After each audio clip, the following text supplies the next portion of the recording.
Hi, today the species spotlight will be Nepenthes Briggsiana, even if technically it's an hybrid between Nepenthes lowii and Nepenthes ventricosa red.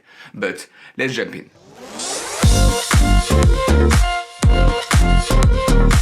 Hi, my name is Remy and I love Nepenthes. As I said, it's an hybrid. Nepenthes Briggsiana is an hybrid between lowii, so a highland species that grows in the mountain. As you see, it's quite cold. Let me show you better. So the day it's okay, but then at night it goes really low, like 50 Fahrenheit, that's low. And then the second hybrid is ventricosa, which is an intermediate. So perfect for growing inside your house on a windowsill, especially when you have a cold windowsill. If you have a really warm windowsill, that may not be a good hybrid for you. But if you have winters, cold winters, that's perfect. So an hybrid with lowii and ventricosa. So that's for the picture, but let's have a look on the leaves, the leaf shape. Here is ventricosa, nothing special, the leaves are straight, but at the end of the leaf, it's a little bit like a spear.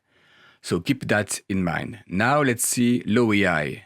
As you see, it's really round. There is not a lot of a spear shape, but you can see between the stem and the leaf, there is some space. As you imagine the shape, here is ventricosa and here is lowii. The shape will be in the middle. Interesting. I will show you in real life how they looks like. Here is Briggsiana and the shape, as you see, round at the end, but here narrow, but still the leaf attachment is still present. You see this little part? And it's always like when I watering that, the water go through and continue along the stem and reach the bottom of the plant. And it clearly comes from the ventricosa parent. Let me show you. This is a pure ventricosa. And do you see the way the leaves are attached? Going down. So clearly it's in the middle, but the shape, the spear shape, is no longer present on the hybrid. So you can identify clearly by the round shape that it's something lowii like. So now let's talk about the picture. The picture when the plant is young, it will be like that, beautiful, the color, the stripe, etc. Fantastic plant. Later, it will evolve, the shape will be different a little bit when it goes almost intermediate, let's say teenager.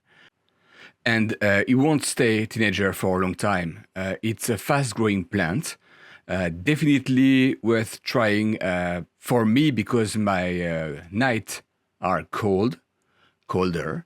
There is a drop of temperature, and it love it. Really, it was reported a few months ago when I filmed this, and soon after, like I think 6 months after, I had to increase the size of the pot because it was already trying to shadow all other plants around. That's, as you see, almost every leaf is a leaf jump.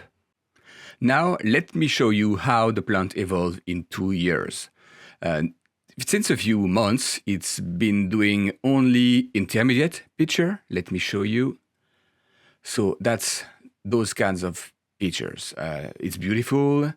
Okay, let me grab it without breaking it. Okay.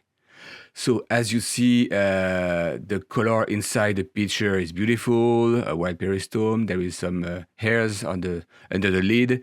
The shape of the body also is really, really nice. It's really a beautiful cross. Clearly for me, that's my favorite, way more than any Gaia or ventricosa. As a beginner species, that's fantastic. And then now it's doing some upper, I think. The tendril is attached on the back. The shape is fantastic. Even the picture is really, really larger now. While open, still some hairs here, but this is a weird and a tough picture. And again, nothing but a good thing to say about this cross. The colors are really, really nice. And because there is lowii in it, during summer, it will start to be a little bit more stressed. As you see, the lid here is smaller, but as soon as the temperature will drop, it will be better.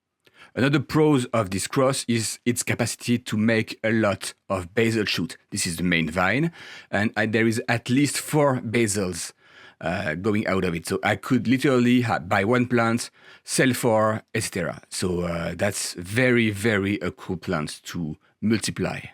If you want to know how to remove the basals to have more plants, here is a video for you. If you grow Nepenthes Briggsiana in different climates, let me know if it's able to handle warmer temperature or not. And until next time, happy growing!